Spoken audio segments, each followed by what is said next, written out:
Olá, aqui é João Fernandes, economista da Quantitas, e no panorama econômico dessa semana vamos falar sobre os desenvolvimentos bancários nos Estados Unidos e também o debate sobre o limite de dívida do país. No ambiente brasileiro, o foco fica na decisão do Banco Central do Brasil.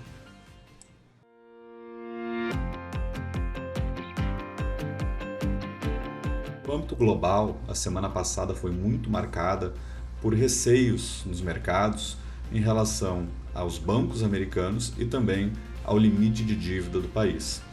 Em relação ao primeiro tema, tivemos novos movimentos de estresse no setor bancário americano, dessa vez muito concentrados no banco regional First Republic, um banco que ao longo de março também sofreu muito por conta dos problemas em relação ao segmento no país, muito causado por resgates de depositantes do dinheiro que possuem nas contas desses bancos, que têm sofrido bastante por conta do alto nível de juros e por conta de desequilíbrios em relação a seus ativos e passivos.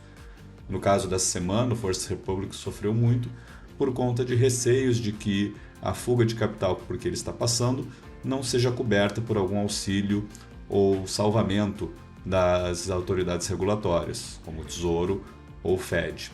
A fuga acelerada de capitais tem elevado o temor de uma quebra do banco, e isso fez com que esse tema voltasse a ter impacto sobre a dinâmica dos mercados. Além disso, um outro tema que tem estado muito na pauta é o teto da dívida americana. Esse debt limit é um tema que recorrentemente volta para a discussão do mercado, porque na Constituição americana é estabelecido um limite de dívida que o país pode alcançar, e quando a dívida começa a se aproximar desse patamar, é necessário que haja uma aprovação no Congresso americano de uma elevação. Se essa aprovação não acontecer, os Estados Unidos o Tesouro americano para de poder emitir nova dívida, e isso pode levar a um shutdown do governo, dado que acaba ocasionando na falta de recursos para o funcionamento da máquina pública. Nesse sentido, e além disso, claro, há o receio também de que novas emissões que seriam feitas para refinanciar parte da dívida não ocorram e haja até mesmo um default por parte na dívida americana curta. Então, o prêmio dos títulos curtos, que vencem ao redor de junho e julho, quando se espera que essa situação se torne mais grave, é quando se aproxima do momento onde a dívida alcança o limite, já estão há algum tempo rodando com prêmio em relação a títulos de outras maturidades, assim como também o próprio CDS, o preço de um seguro contra um calote do país, que tem aumentado bastante agora recentemente nas últimas semanas. Não acreditamos que vamos passar por um processo de estresse mais agudo por conta desse tema. Não é a primeira vez que o Congresso americano entra nesse debate e leva ele até um limite mais acentuado. Já inclusive tivemos episódios de shutdown no governo americano sem um default da dívida propriamente, mas que gerou estresse nos mercados, mas que eventualmente teve uma resolução por parte do Congresso. Então, acreditamos que vai ser um tema recorrente de debate e gerando aversão a risco, mas por hora não acreditamos também que há uma mudança estrutural aqui à frente na dinâmica dos mercados. Achamos que o caminho, por mais que seja volátil e também gerando aversão a risco no processo, acabe sendo do Congresso americano chegando numa resolução ao longo do tempo.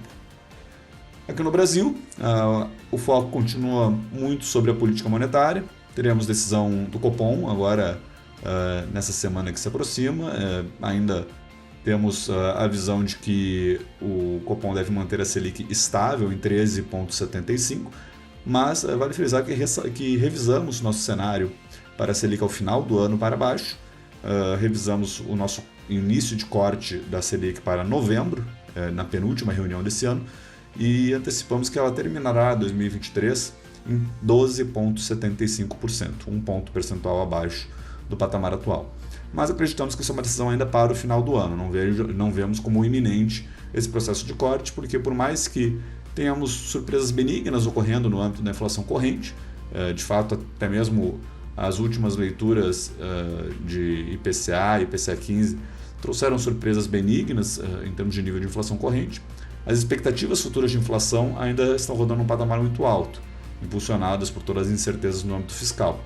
Diante disso, ainda achamos que isso vai ser um entrave para o Copom antecipar um ciclo de corte. Mas é fato que essa mudança na dinâmica corrente de inflação, fruto também de uma atividade econômica brasileira que tem rodado num patamar mais fraco, com exceção da agropecuária, indústria, serviços, comércio, tem desacelerado recentemente.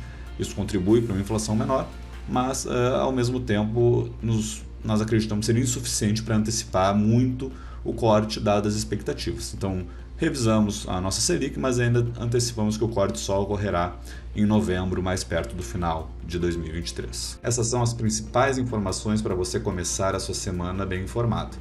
Até o próximo Panorama Econômico.